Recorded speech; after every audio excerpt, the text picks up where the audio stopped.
Hello, students and families of the Central Community Elementary School. Mr. Glynn and Baxter here for your weekly messages.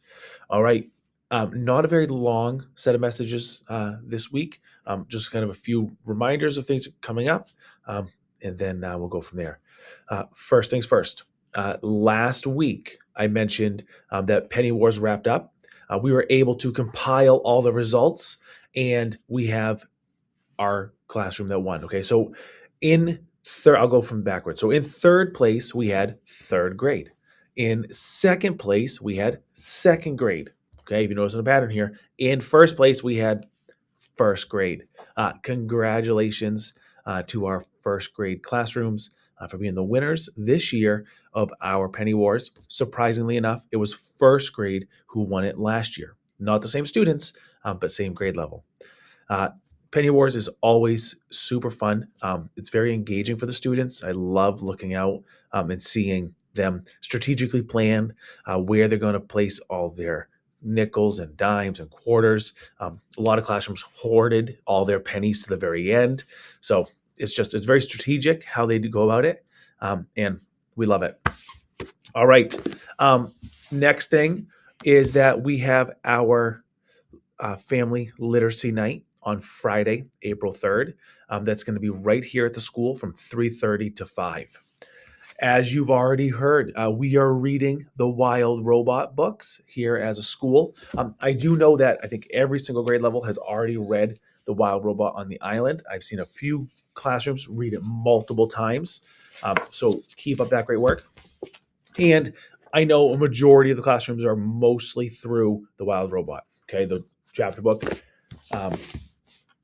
Anytime I walk into a classroom or go and buy a classroom and look into the windows, I see teachers reading it. I've engaged with conversations with students about the book.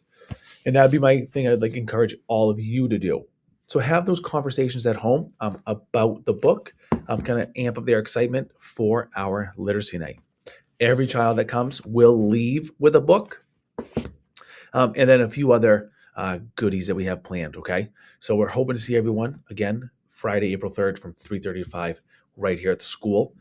All right. Also, during our family literacy night, we will be kicking off our spring book fair. Okay, so Mrs. Harris has been busy at work getting all of those items ordered, and that kicks off during our family literacy night from 3:30 to 5:30. You'll be able to go in and shop and just browse all of the wonderful books. It will be open for students also that following week from the 6th through the 10th during their library day. Okay, they'll get a time to shop during that time. It'll also be open after school that week from 2:30 to 4:30. Okay, so for families to come in all of the following week to come in and shop. Okay, so again, we hope to see everyone there at our family literacy night. Back in. One thing I wanted to say at the end here is that with the change in weather, okay, the weather the past few weeks has been crazy. It's been really hot, really cold, snowy, rainy, and everything in between. I would encourage everyone to still wear their snow gear. Okay, so you still have your jackets, your hats, your mittens.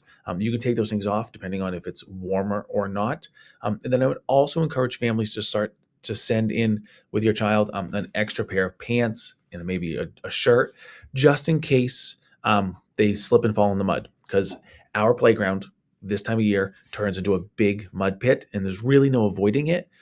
We don't want kids playing in it, obviously, but it can get to a point where they might be just running, slip and fall, and it just makes it easier if they already have a change of clothes that they can go into their bag, get it, change, and then so they can still focus on their learning after they come back in from recess.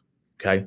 One thing I'll also encourage is to label everything. Okay, as I mentioned before, we have a huge lost pile that nothing's being found right now. Okay, and there's a lot of good stuff there, good clothes there, and I'd hate for you all to lose more of those clothes or those boots or their hats and mittens and jackets. So label everything with your child's first and last name. So if we do find something, we can get it back to them. All right. As always, help us promote the positive using our hashtag Baxter's Den. And just kind of share all those wonderful things that are happening in and around our building all the time. All right, that is it from me and Baxter. Until next week. Bye, everyone.